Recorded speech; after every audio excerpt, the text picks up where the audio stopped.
today we'll be discussing about OSI layer. So yesterday we had a discussion on what are the basic security concepts and all, and how they work, like what is CIA, what is AAA, and so today we'll be discussing a major concept which is OSI layer.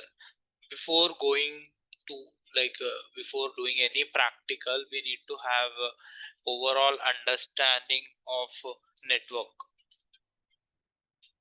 Okay.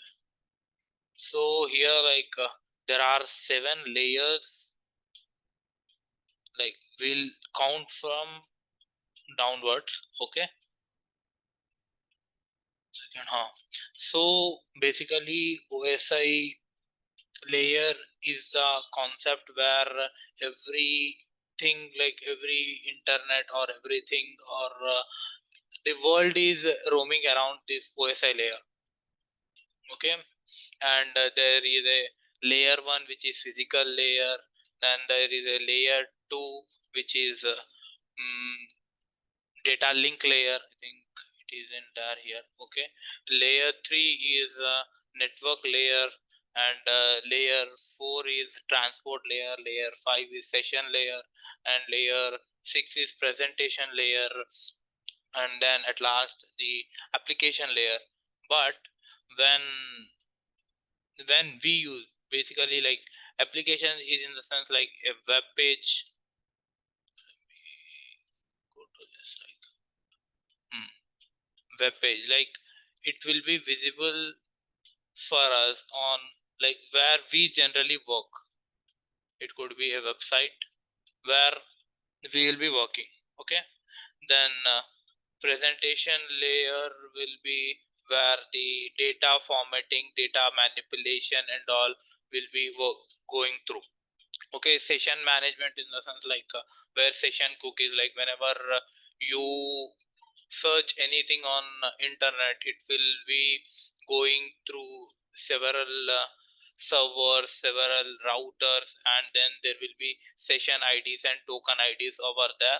And then transport layer is where it provides end-to-end communication between devices. It also ensures that data is delivered accurately and completely without any interruptions. And then network layer, where router will be present, where network devices will be present. And there is one more layer which is data link layer, where our laptop IP, MAC addresses, frameworks, which all will be there. And then at last the layer 1 is physical layer, where the hardware components of network devices will be there. Like it could be cable, or it could be a Ethernet fiber cable, or it could be Wi-Fi, Bluetooth, or nowadays we do have fiber optics also, physical connection, RJ45, or data transmission and all. So OSI layer stands for Open System Interconnection connections, where it was introduced by ISO, where they have introduced so that we can have an organized structure of internet flow, and so we can have so we do have whenever we do anything, there will be everything organized, right? If we don't have any procedure to that, there will be many disruptions, as well as there will be many problems in that. So here the OSI layer take place. Okay. So first layer is physical layer, second one is data link layer, third one is network layer, fourth one is transport layer, fifth one is session layer, sixth one is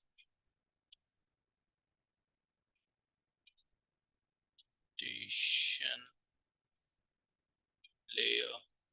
Seventh one is application layer. Okay, so now we'll be discussing each layer. There are 7 layers in OSI model, which is open system interconnections, and we'll be discussing each and every layer, like what happens where. So here, like layer 1, which is physical layer. Put here only. Okay. So layer 1 is which is physical layer. Here every physical aspect of what we call devices, devices in the sense network devices, whether it could be hardware component or signal. Hardware component in the sense we'll be having Wi-Fi cables, we will be having devices, and we will be having our radio signals where we'll be using Wi-Fi and Bluetooth. It all comes under physical layer, and the communication flows through physical layer, and it will apply to, at last it will be applying to what we call our presentation layer, and as well as application layer. Okay, and then hardware based connection between two devices, like if we are connecting a laptop, we'll be connecting through physically only to any what we call any server. Basically we used to connect physically, but after that what happened, there are many routers where we are using Wi-Fi, and where we are using hotspot and all, but indirectly we are connecting to a physical device itself. So here the data transmission will be from here will be radio signals will be there, Wi-Fi signals will be there, and like if we connected with any Bluetooth device, it will be also radio, but at last we will be connecting to a physical component in that device only. So these all comes under layer 1, which is physical layer. And here what happens, signal types will be also managed here, and data transmission, where we'll be converting our digital information into physical signals, where it also travels across the physical devices, where whether it could be any device from where we can access information. Common security threats, every like each and every layer will have some security concerns. That's the reason we are there in this picture, so that we can so like say, where will be a physical threat in that, in the physical layer. So it could be cable cutting, wire tampering, or Wi-Fi jamming, or EMI hack, or hardware keylogger. So we'll go with a scenario here. So suppose you are running an organization which is a small organization where 4 to 5 people are there. So what you will do, you will have 4 to 5 laptops done. Then you will be getting an internet connection from an ISP, internet service provider. So what would happen, like if there are any competitors of you, or even if someone want to like hack, or someone want to make your reputation down and all. So there are many, these are 5 ways where there are actually many ways right now, but these are the major 5 ways where hacker or a outsider threat would attack. So we need to make sure that these all are protected and are in organized way. Like if we do have a server room in our office, we should have a good cable management, and we should have every security protocol, as we yesterday discussed regarding AAA authentication and authorization, as well as audacity sorry auditing. So we need to go with each protocol so that our data is secured. If not, what happened, someone here the first example is cable cutting, or what he would do, he would go to your internet line, and he would intercept this with a jack, or he would intercept your internet connection, and he can be in the middle of that, and he will be monitoring your logs. That is the main perspective of him, like, so that he can get each and every information which is flowing through that internet. Like, everything will be accessing through internet only right now. So everything will be flowing through cables, as well as through Wi-Fi signals, as well as a, so what he'll be doing, he'll be doing a cable cut, and he'll be making a joint where he'll be attaching his LAN cable, and he'll be accessing your data, because everything is flowing through wires only. Okay. And sometimes what will happen, if you are there here, and your server room is somewhere 1 mile far, so what he would do, he will know ki that this is a server wire, where RJ45 wire, which is going from there, he'll go to that place, and he'll cut it, and he will take that access. That's the reason we need to manage each and everything, and we need to follow all the security protocols in order to keep our data private and secure. So wire tampering, as I said, unauthorized interception could have been done where data and physical access transmissions of lines will happen. Wi-Fi jamming. Nowadays, everyone is using, like, you may also use Wi-Fi signals only, where we'll be having same scenario will be there. We'll be going to ISP, internet service provider, and we'll be getting a wire where he'll be attaching connecting it to a router, from where we'll be having SSID and our own password.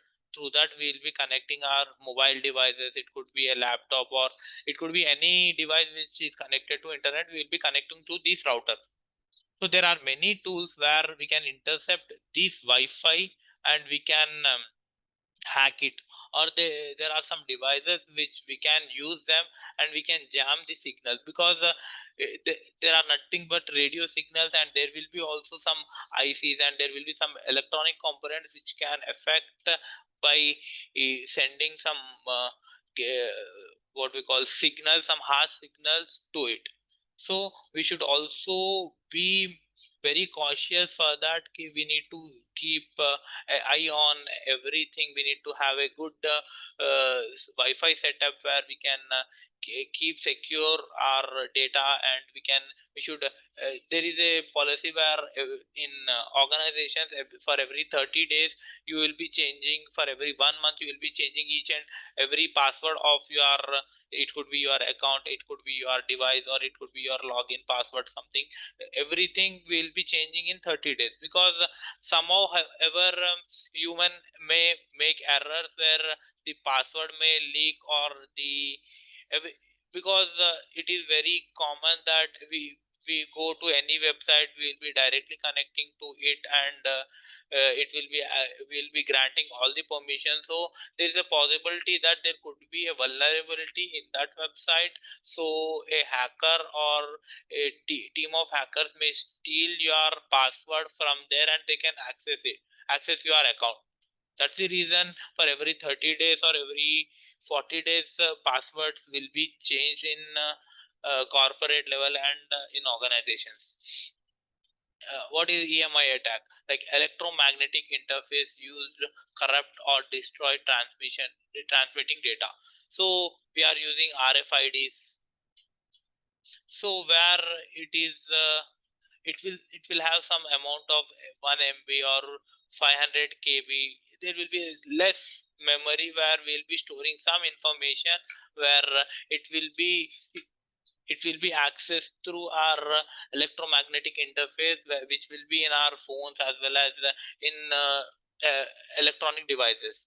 So people will also hack them with devices which can make a clone of your there are people may make clone of your ATM card, so that they'll be accessing your, they may get access to your credit card, because everything is working with signal only.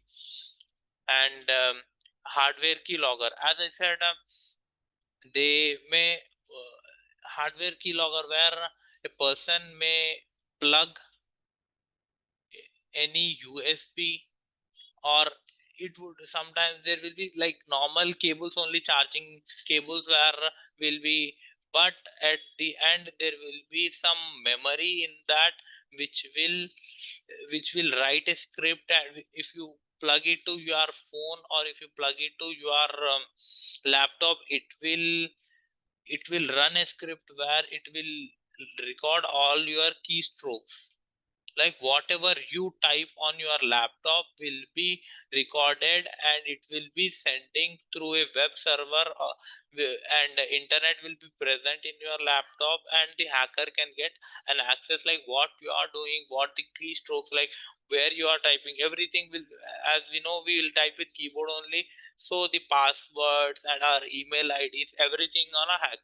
And there are some USB devices where people, hackers and bad people will be using, so that they can plug it in your laptop when you are not available, so that it will automatically run a script.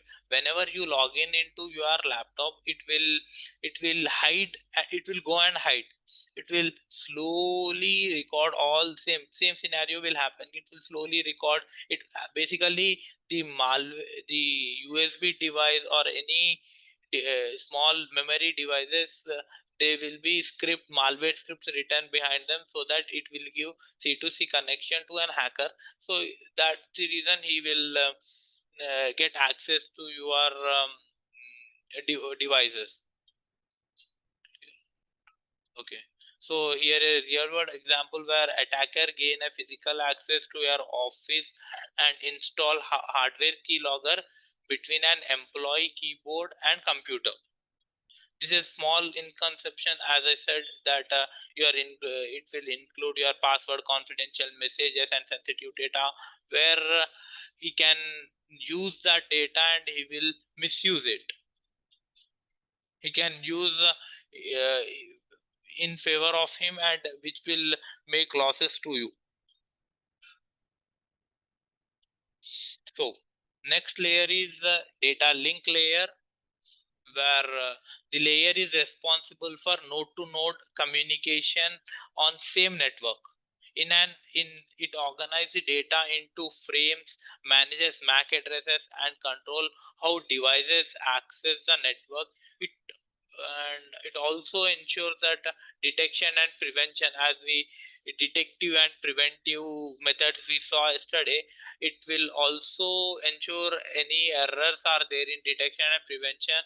And where it handles MAC address, frame creations, and delivered, where VLAN also, where it will be in internal to your organizations only, switch operations and all. So data link layer and physical layer will be in inside your organization only, where a person with bad mindset or insider threat would do these things. That is the reason when you go in any corporate office, each and everything will be monitored, and everything will be scanned before you are going into office and before after you are leaving from office. So if this is an organization, for example, okay, so you will be sitting here, like this is one laptop, there will be a number of laptops and electronic devices, and there will be a switch. Which one? There would be a switch to where VLANs would be created. From this there would be a printer, okay, and there could be some higher authorities which where they would have some different privileges to server room and all, and at last it will be connecting there will be a router where they all are connected to it, and firewall, at last firewall is connected to an internet service provider. Okay, so it will data link layer will be responsible for node to node connection. What is node to node connection? This is a node, this would be a node, every connection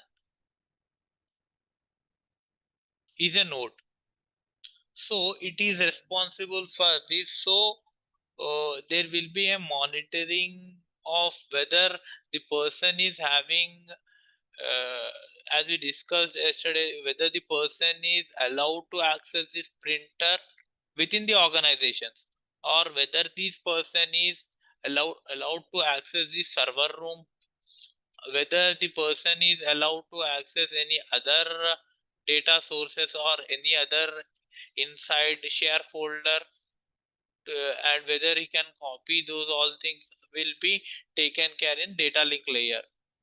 And so data link layer manages communication within local area network, which is LAN, serves as a bridge between physical transmission of bytes and logical structure of network communications. So, as we discussed, like this is cable comes under layer 1, right? This comes under layer 2.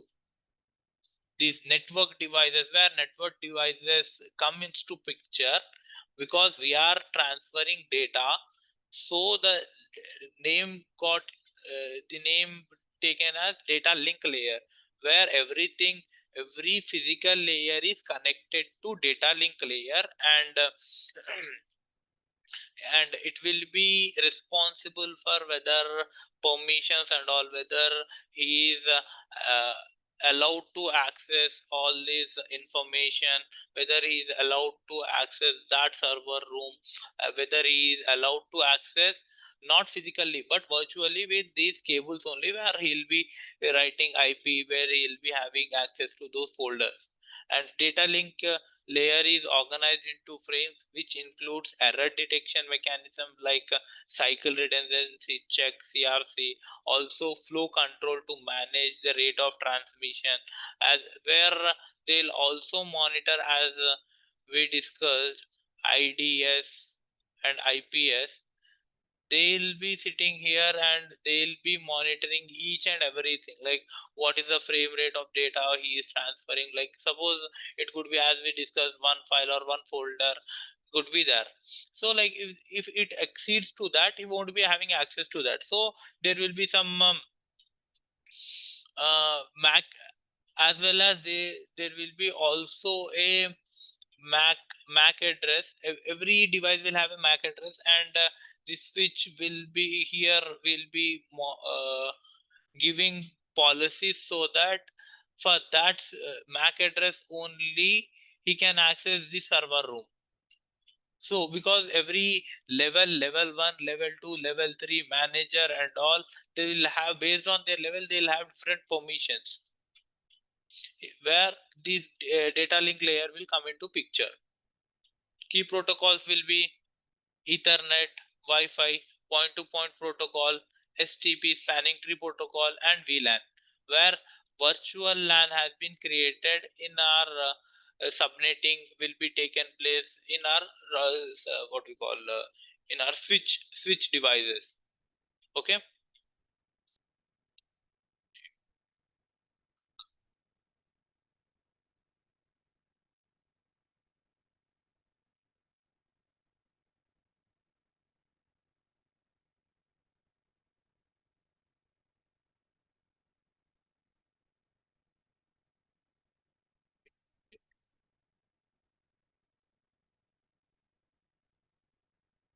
Hmm.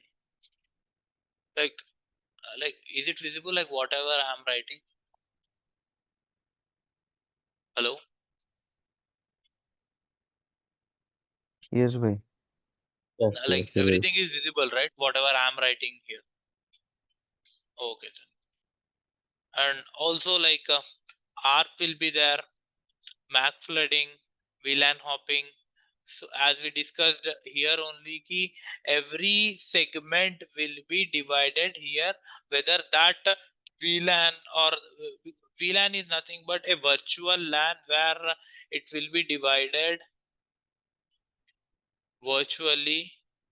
So they'll be sitting in same room only, they'll be connecting to same internet only, they'll be having same access to those Wi-Fi's only, but based on MAC addressing they will be segregated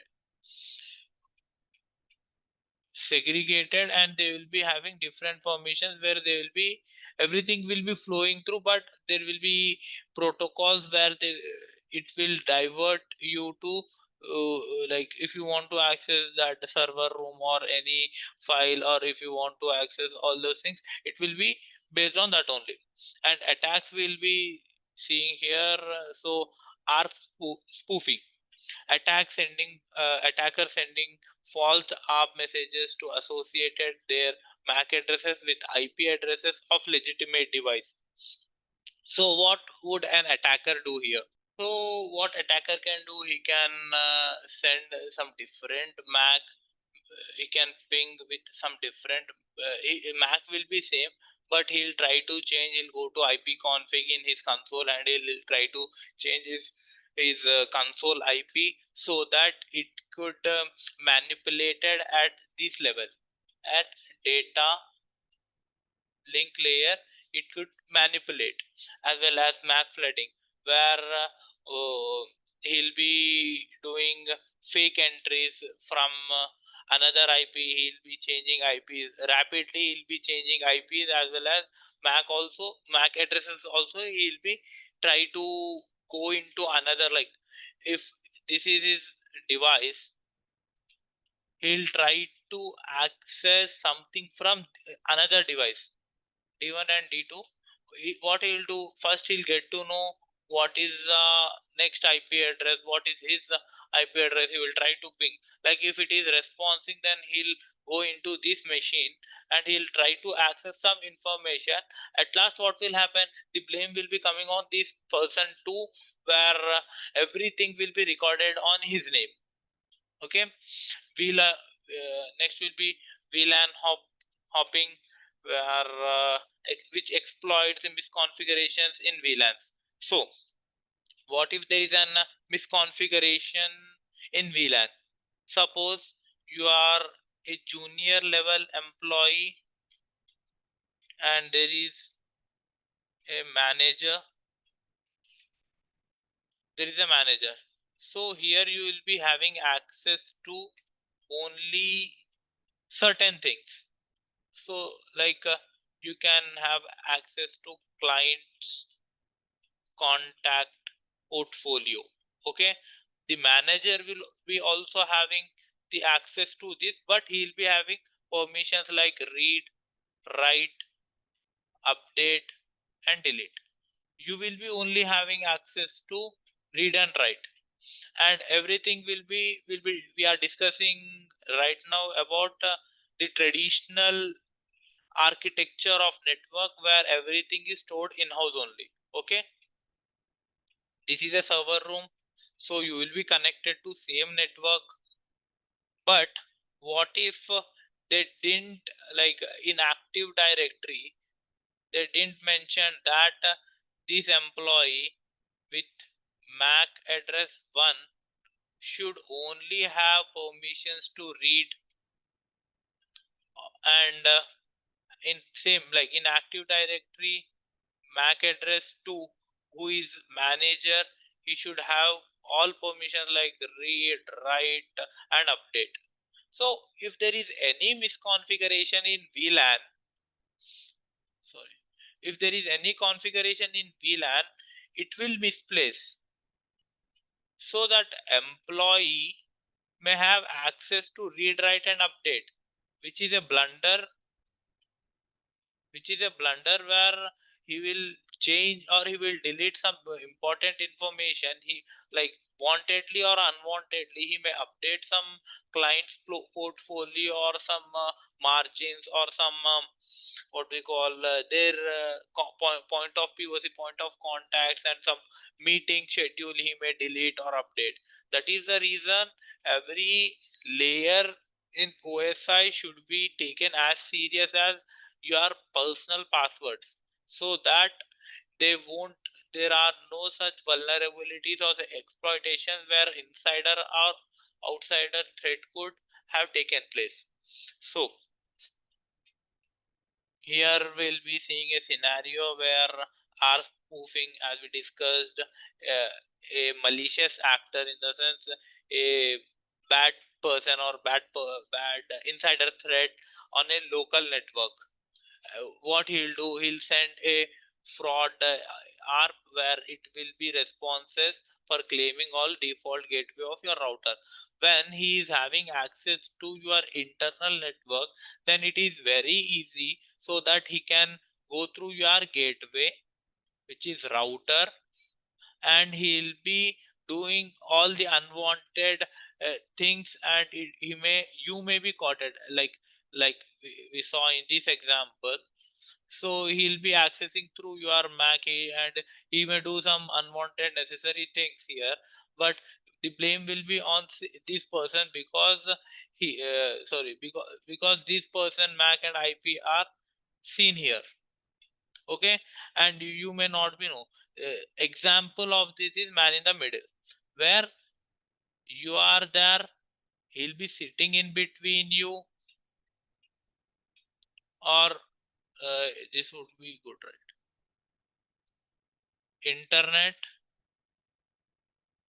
this is an whole organization, let it be. What he'll be sitting here, he'll be getting each and every information what you are doing. He may also change, update, or delete, or do anything which is not necessary, and which may give an organization a bad reputation. Okay, then network 3 is where routing, like it is a gateway layer where every communication between one network to another network, one path, where one path of data will be traveling to another source or destination, where everything will be gone through your what we call routers only. So here what happened,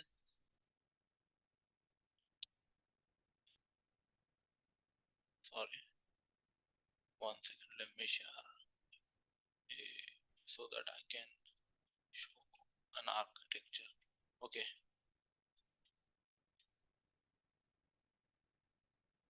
share this. Like, is this visible? Yes, yes. Yes. Okay. Yes. So we'll go back here, where in physical layer, all physical devices,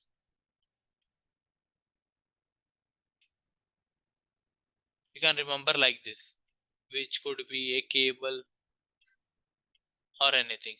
In data link layer, what we discussed about switch, which is an device, network device. Then in network layer, router will be there, and here firewall,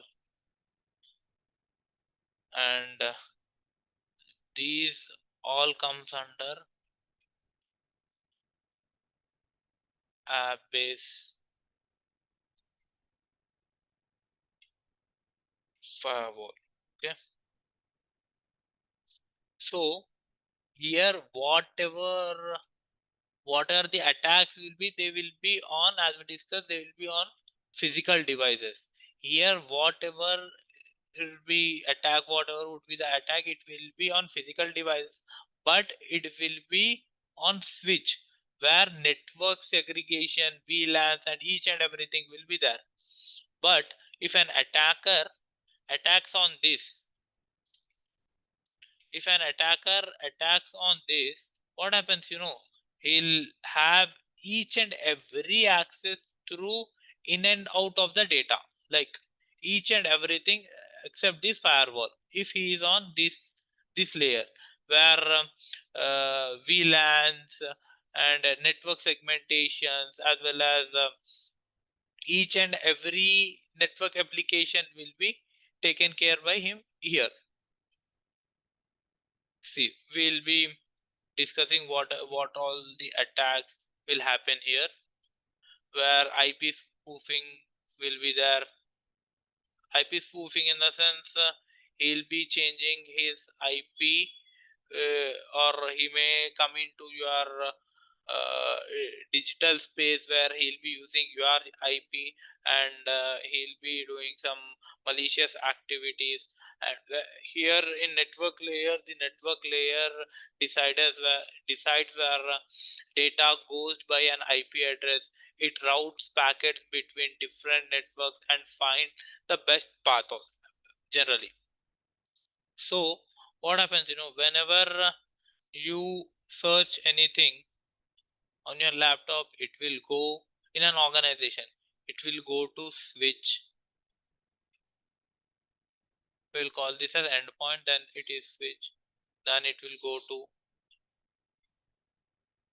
router, then it will go to, within milliseconds it will go from all these devices, and it will, your ISP, who are the internet service provider, and to that web server or website which you are searching.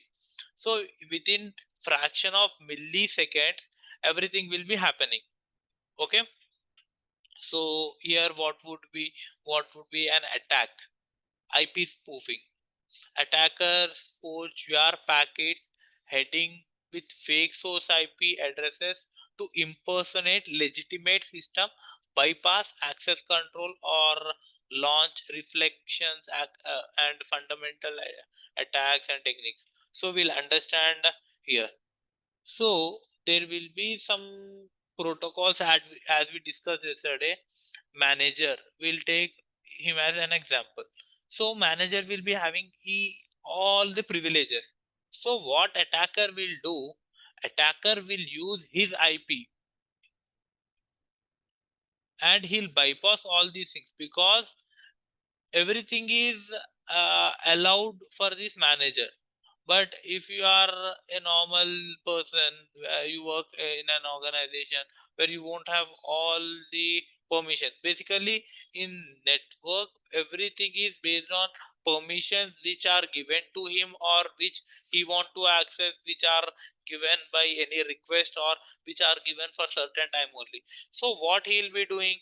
He'll be using your IP because he cracked the layer 2, which is our data link layer. And what he'll be doing, he'll be using your IP now. What then what he'll do, he'll try to send, if this is a important file or if this is a source code of your application, what he'll do, he'll try to send, because if there is another person's IP, it isn't allowing to go through all these levels. Okay, so he'll be using your IP, he'll spoof it, and he'll bypass all access controls which are there in router, and he'll he may leak that source code, or he may leak the documentation. And next, ICMP attack, where internet control messaging protocol through the techniques where he'll be doing multiple ping requests, where like denial of service will happen, where the load on router may increase, because router is also a device where it will have some memory, and it will only allow some bytes of memory which can go through it at a time. Based on the router, what we call router levels, there will be some request which it can take and it can give back to a person, where this is also a type of attack where it will happen. And routing manipulation, attacker inject false information into routing protocol, poisoning routing tables to redirect traffic through malicious systems or create denial of services. So first he'll be doing this. He'll be what he'll do. He'll ping million of times or hundred of times where the service goes down. Then what he'll do? He'll bypass all the. He'll manipulate IP routing table where routing will be done, whether what we can access, what we can't access, what is accessible to an organization, what are the block and what are the block servers, what are the block folders he should access or not. What he'll do, he'll inject false protocols, and he may enable each and everything where anyone out from outsider can access this. If he bypass this, he can access, but every layer will be having each and every protocol so that the organization is secured. In this layer he may manipulate, he may hack this router, which is a layer 3 device, where it may also lead to denial of service, and BGP, where order gateway protocol, which allows him to redirect internet traffic at massive scale. So when DDoS have happened, the server will be busy. Whether if the server is here, it will be busy with getting requests and all from outside. So what he'll do, he'll divert all the outflooded IPs from outside to this, so the data may crash or the server may crash with range of many IPs where he'll be manipulating each and everything. Okay. So we'll take this example where we'll read out this first. Like an attacker launches an IP spoofing attack against a company firewall by forging packets. Packets in the sense like each set of data, which like bytes packets, it will be going in packets only. Packets is a small amount of data which is traveling through physical layer, data link layer, and network layer through firewall and all. So if packets receiving and sending and receiving will be done, so he'll forge a packets with trusted internal IP as the source IP. Source IP here, source IP will be this IP, SIP, and destination will be this IP. We'll after this we'll also discuss a real-time scenario, what happens and how you need to investigate there. Okay. The firewall configurations to allow traffic from internal address, as we discussed, to malicious packets through it defense. This bypass enables an attacker to exploit vulnerability in internal services. Basically he would try to exploit each and everything which is internal in your organization. So what happens, as everything is connected to internet. So this is your laptop, or we'll take a broader picture of this, where you are connected to an internet. Attacker could be somewhere here. For suppose you are hosting a website.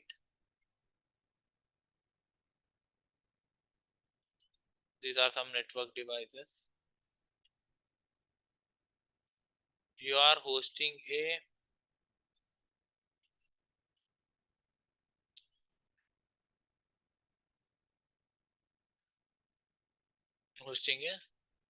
you are having a server where you are hosting a website. Okay. So attacker is a person where you will be allowing this website for everyone. Okay.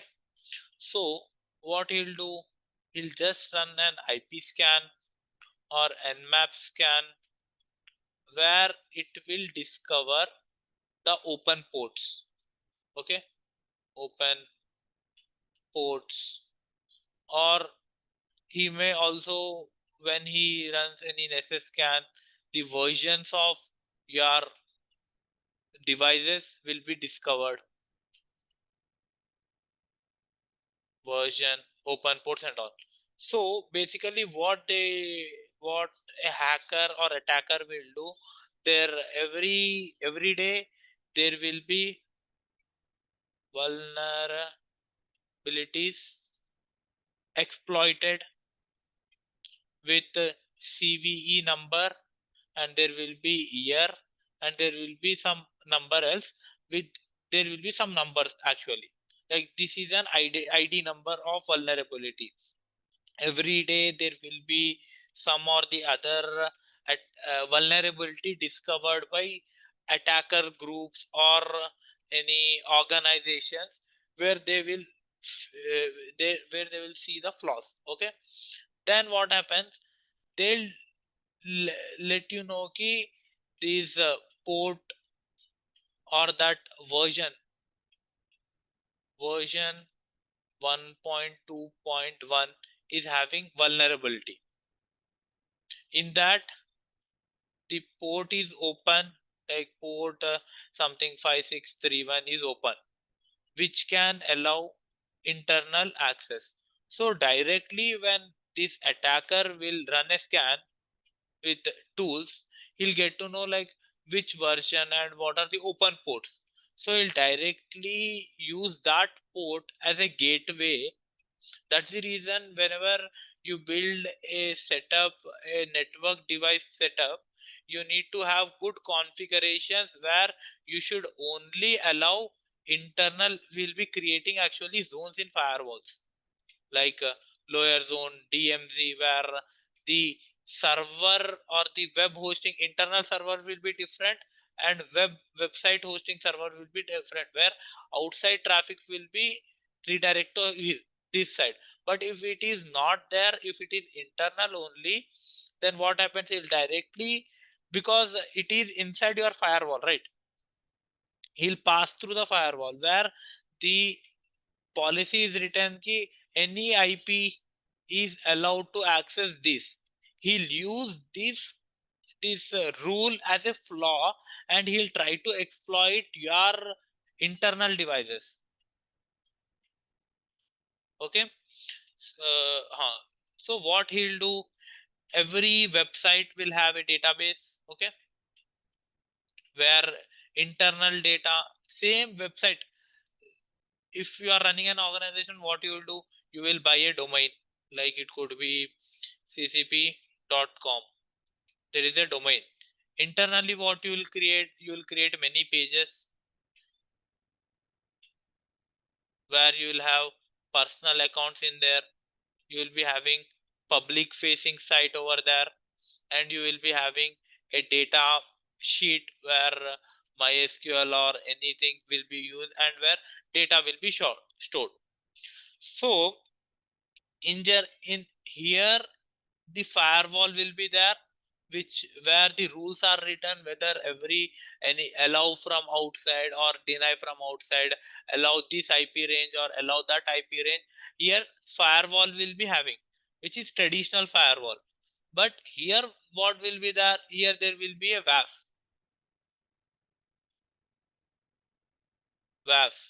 which is like web application firewall, which is a layer 7, which will be there in layer 7. Here it is layer 4, and this is a router which is layer 3. This is a switch which is layer 2, and these all these devices will, like cables and our Wi-Fi signals, everything will come on layer 1. So in this scenario, what the main perspective of the hacker, or the what the thought process of the hacker will be there, to steal your data. Okay, here also he'll try to steal your data, but it is on premises, and here everything is cloud. So at the end he want to delete your data, or he want to delete your data, or he want to encrypt your data, and here also he want to delete your data and encrypt your data. But based on the technology, the flaws will be different here, as every application will have some patch update. That is the reason where whenever there is an update in our Play Store or App Store or in our Windows, we need to update all those patches, because every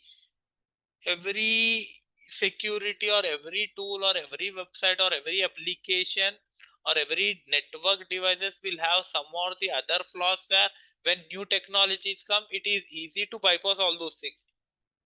That is the reason we need to be aware of threat intel, threat advisory, what is the severity, like what are the new vulnerabilities which are there in the market. Okay. Basically, everything will be based on the policies which you write. If there is any defect where AAA and CIA, these are the main principles, where they are further divided into layer 1, layer 2, layer 3, where every scenario will be changed based on the thing or the device or network tool what we are using. Basically, the concept will be this only, but it will be varying from policies to rules will be there, where nowadays, as what happened, everything is automated. You just need to, previously we used to have active directory, okay, which used to be in internal, where you can only access information with cable. Right now, the active directory has been changed and it is on Azure Sentinel, Azure, where he'll be giving virtual. Every active directory is virtual. Previously, the active directory used to work on IP. Now it is working on domain. Whenever you join a company, they'll directly give you a domain, where in that domain only they'll write the policies, whether you are accessible to this, that, and all the things, like what are the things you can access or what you won't access, like whether you can open whether you can install any application or not. But previously it used to be like, you used to connect your laptop or your computer with cable, where the permissions used to be assigned on IP as well as MAC, because previous at stage 1 it was on IP, but later they got to know that there are some mistakes where anyone, if they use that cable, they can access all those things. Then what they did IP plus MAC. Now what happened, they removed all these things. These are at router and firewall level. They, as the cloud active directory has been introduced, they are using domains, like if raman.com, like raman dot company name .com, they'll create your domain and active directory. They'll assign a password so that you can access anywhere with internet and everything. And then VPN will also come into play. So we'll be diverting topics, so we'll discuss each and everything, but in later sessions. So I hope this like how do they bypass firewall and router, right? Okay, so here we discussed about layer 3. Then next is transport layer, where end-to-end communication will be there, like each and every packet or data will be transferring between application running on different hosts. And the layer offered two fundamental different approaches to data transmission: reliable connection oriented communication, TCP, transmission control protocol, and UDP, user diagram protocol. Okay, so these come into picture right now, because the layer 3 has completed. Now layer 4, where as we discussed, now everything is changing into cloud, and two-way communication should be there. So connection oriented means establishing establishing a communication using three-way handshake, means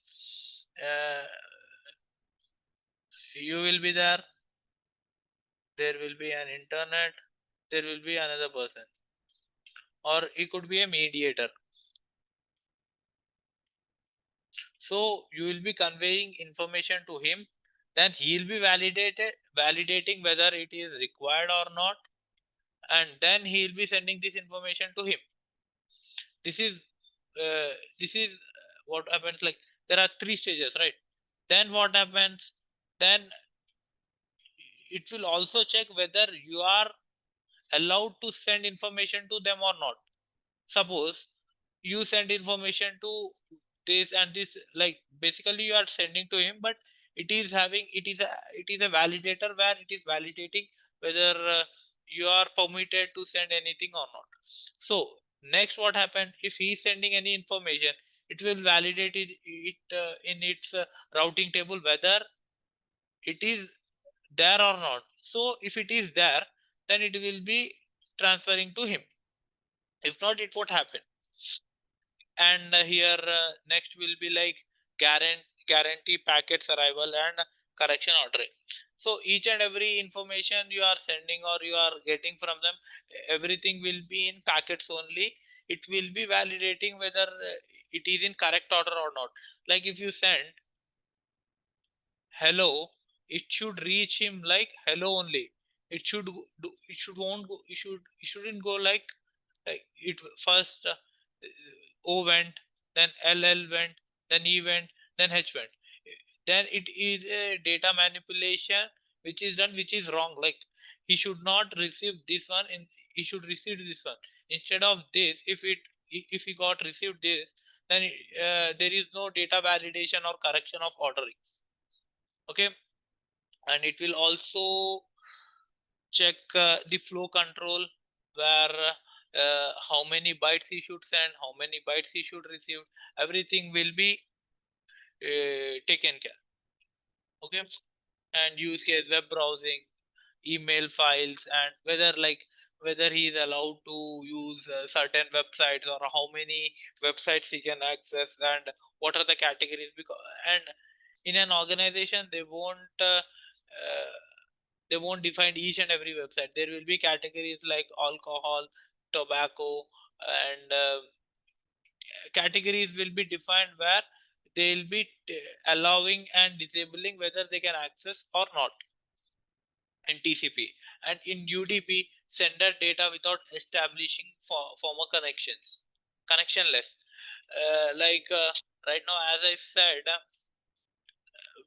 sitting in my home also, I can log in into my computer. Like there will be same domain and password, where connectionless access will also be there, because there will be some tools which will be running in background, where they will be validating those IDs and those domains and those passwords, which are validating my whether I am the person to access or not.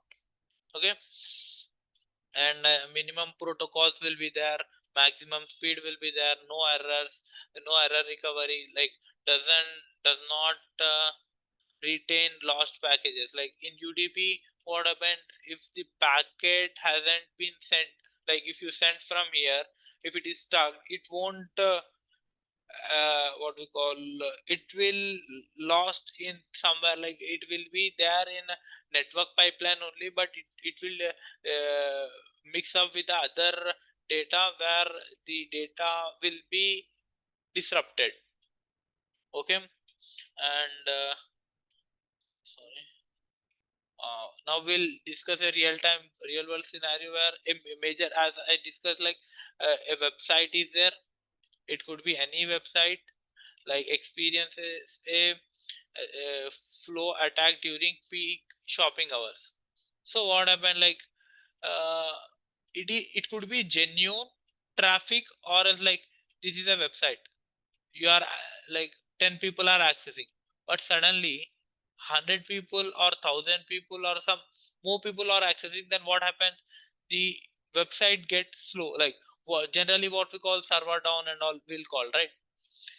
But at the back end, what is happening, there are many requests sending through this, and they are receiving, sending and receiving process has been done, where millions or thousands of requests are being sent and received. That is the reason there will be a server down, where attacker may use this as a flaw where he'll be using some IP and he'll be sending like millions of requests, which will uh, make your website down, like it will be flooded with the traffic. Then like at business point, what will happen? Your website won't work and customers will not get satisfied with that. That is the reason there will be two perspectives of an hacker. Like if like he'll try to, if he is in competition, he'll try to misplace your information, or else like if he is not in competition of you, then he'll try to steal or delete or encrypt your data.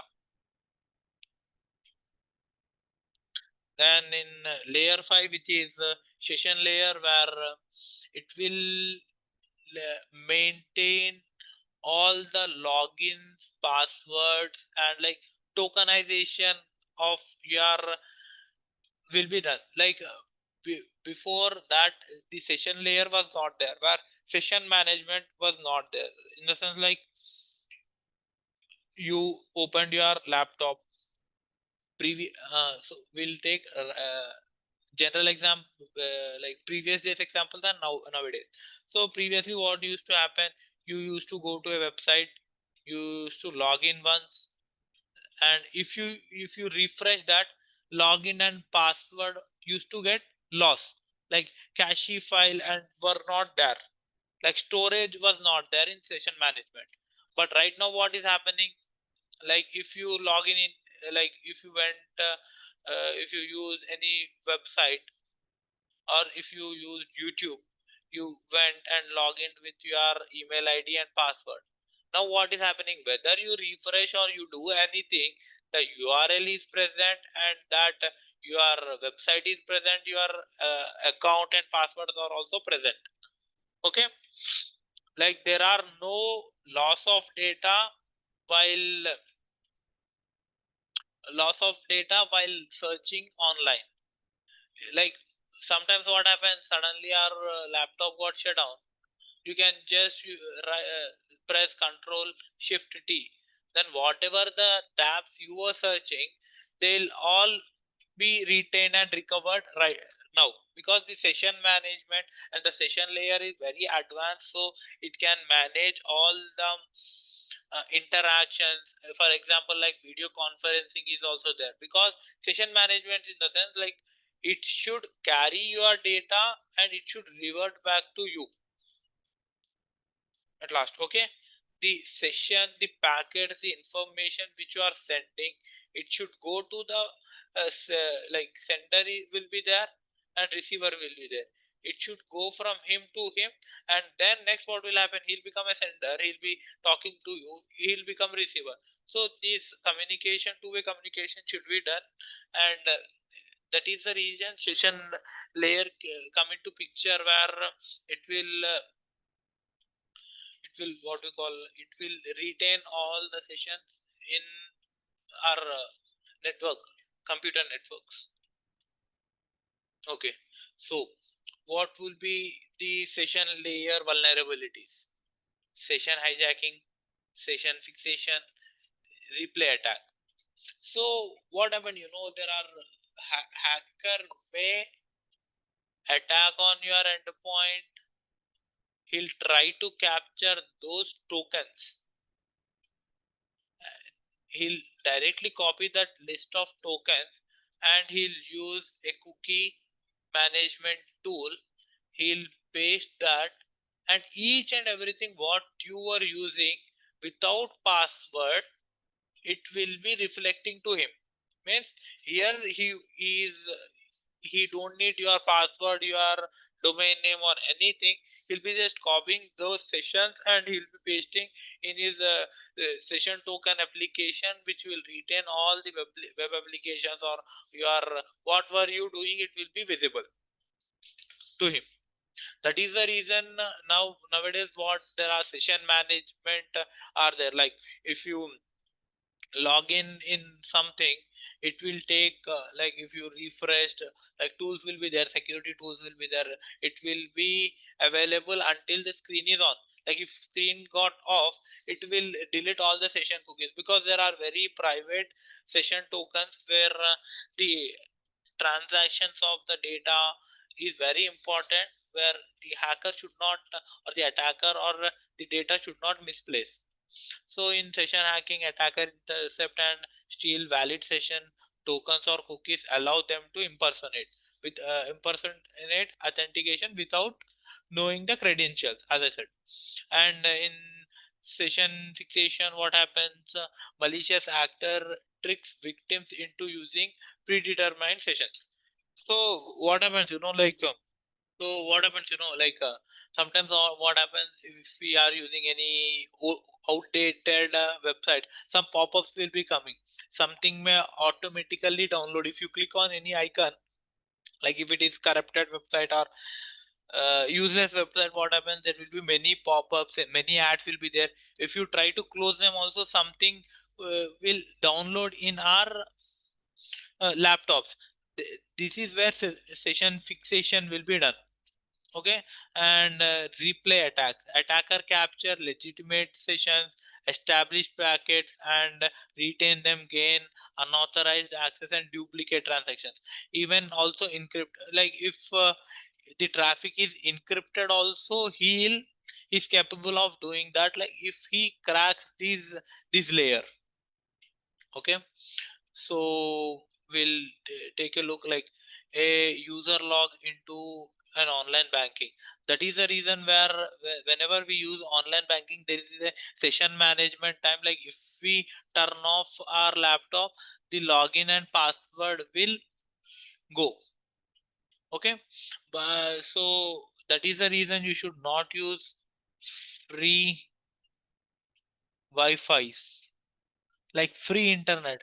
Nowadays there is a new trend where every coffee shop or every hotel is giving you free Wi-Fi. Where what happens, some coffee shop may hire a hacker, so that because everything is going to internet only, you may not know whether you are connected to a good Wi-Fi or not. That is the reason everyone in corporate use VPN, where it will keep your network, like your information, very private, so that victim or a hacker could not copy all the session management things also. Now presentation layer.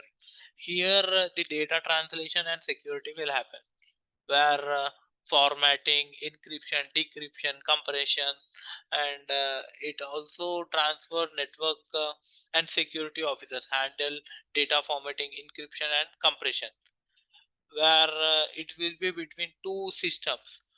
Like there will be some signed documents. If this is a official document which is published on internet, it will have some digital signature on that. So if you have any Dropbox, like companies will majorly have Dropbox or Sandbox, where they'll directly copy that and paste in it before opening, like whether it is verified or not. Okay. Then formatting conversation, translation data between different formats, converting images to JPG or PNG, encoding videos as, like data formatting will be done here in this presentation there. And encryption, decryption, where every data you send or receive will be encrypted in this presentation layer, so that like uh, where layer 1, layer 2, layer 3, layer 4, layer 5, layer 6, layer 7. So you will be sitting here. Okay. Then there will be a network, then layer 7, layer 6, layer 5, layer 4, layer 3, layer 2, layer 1. Okay. So everything will be going from like this, and he'll be like, it will be there, like it could be a endpoint or it could be a website. Everything will be having all these layers. So in this layer 6, if here encryption has been done, in that application only, then here at this point the decryption will be done. Okay, so that your information which is going from one application to another application via internet, generally what happens, internet will be there, what we'll think we are just typing and we are getting everything, but each and every process will be taken care by this OSI layer model, where each and everything is organized so that your data is encrypted, your data, you should not have any data loss, or there should be no jittering of data, there should be no manipulations of data. That is the reason nowadays whenever they publish any app, they'll be saying end-to-end encryption. In WhatsApp also we'll be having end-to-end encryption, means the layer 6 is also working at their end, whether it is working at our end or not, but this could be in application to application or devices to devices, virtually as well as physically. And compression reduces data size using algorithms like, see, now general example would be like whenever we send an image on WhatsApp, there are 2 to 3 methods. So we can send directly an image, we can send HD quality image, and we can also send an image in document form. So if it is like, for suppose it is 5 MB, but in HD it would be like 4.5 MB, but in normal it would be like 2.5, where data resizing has been done based on the format of the data conversion, the data size will also compress. Okay, so presentation layer attacks will be, threats will be like SSL stripping, TLS downgrading attack, weak encryption, malicious compressions of the files. As we discussed, each and every, like, encryption should be so hard that only the receiver should have access to those decryption keys in that app only. We won't do these, all things won't be done by us. It will be automated by application where developer use their what we call coding skills and algorithms to encrypt and decrypt in order. This is where like application, sorry, web application testing will be done, so that they'll check each and everything in the code, whether there are vulnerabilities in code or there are any misplaced information in the code or not. They will be checking all these things. At last, the application layer, where it will be the front end, what we call the website or an app, where each and those all layers, layer 1 to layer what you call layer 1 to layer 6 will be on backend only, but layer 7 will be visible to us, which is an application layer. Every user will be using this layer 7, but the organizations and the companies will be maintaining all the layers, and they'll be have track what is happening in each and every layer. Okay, so where user meet the network, application represent the interfaces between network service and end user, the layer where people actually interact, how network application works, where it could be a web browser, display, email clients, or like any application which we are using, which is internet facing and where user can connect. It is an application layer product. As we discussed, in this application layer, which is layer 7, WAF is used, and there is another firewall which is Palo Alto, which is layer 7 firewall, where it will this firewall will have capabilities so that it can manage up to a website level also, like it can manage what a website, what a person can access in the website also. So key applications of protocols of application layer are HTTP and HTTPS. HTTP and HTTPS, where it is not secured one, it is secured, where because it is not encrypted, here the data will be encrypted on this. Okay, based on the privacy concern, we should never open any link which has been sent to us without seeing what is the link. Okay, it should be on HTTPS only. And secure shell secure shell, what it is, like it is a command prompt where you can access anything via admin privileges in around your organization in secure network devices. File transfer, see, it is also an application where file transfer protocol, secure file transfer protocol, SMTP, POP3, IMAP, these all are the protocols and the application layer where it is used. SMB protocol, where sharing across network, like C2C connection will be done in DNS domain network system, where we won't use IPs like 172.57.63.24. We won't use this, like we won't Google, we won't use 8.8.8.8, we won't type this in, we directly type www.google.com, where it comes into picture, because the human can't remember all these IPs. That is the reason DNS came, where applications are working. Previously, what, before developing all these things, they directly used to do /IP, and they used to enter in command prompt. Okay, like so here in application layer, what will be the attacks? As we discussed previously, only there will be chain, where SQL injection will be in database. Cross-site scripting, where he'll try to capture your cookies and he'll find some vulnerabilities, open ports in the website, or some flaws in APIs, where he'll try to manipulate there, and he will try to get access into admin level, where he can get all the user data. Okay, cross-site request forgery. What happens, there will be an hacker, this is you'll use your laptop, but in network, before you reach that website, he'll make a clone of this website, and he'll be sitting here.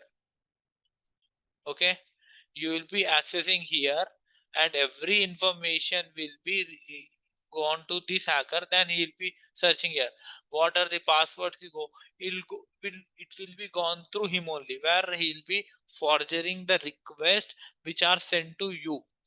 What happens, like if you are searching, you are typing your password, email, and your what we call your domain or your password, it will reach there, it will have configurations, but you may get like access denied, you may get another OTP, you may get another pop-up to like accept the request.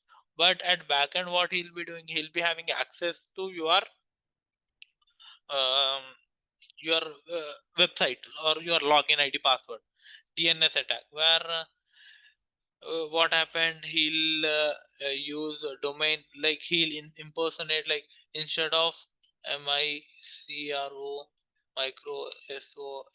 Microsoft.com, you may get an email from and you won't see, like in digital, R will be like this, Microsoft only, but in suddenly you may say, it is same only now.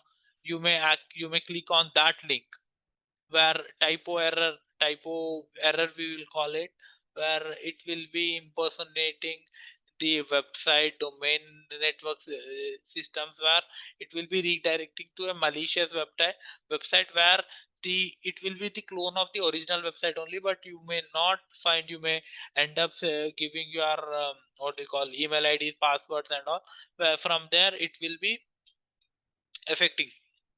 Okay, DDoS, denial of service, HTTP floods, where he'll be sending multiple requests as we discussed through a web server or website, where a request gets down so that he can manipulate or he can break through all the protocols.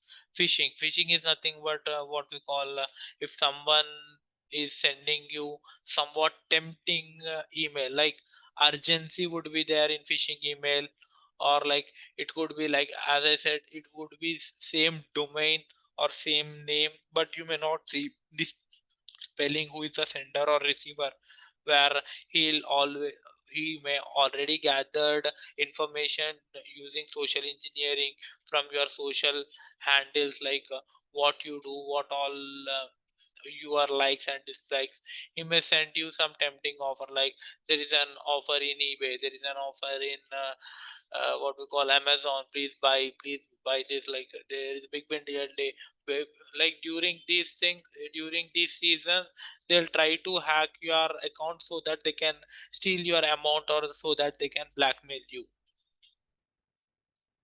Not it like this is a SQL injection where he'll try to manipulate the data, and he may try to access you may write some queries like select all, get me the data in a website where there could be information adding.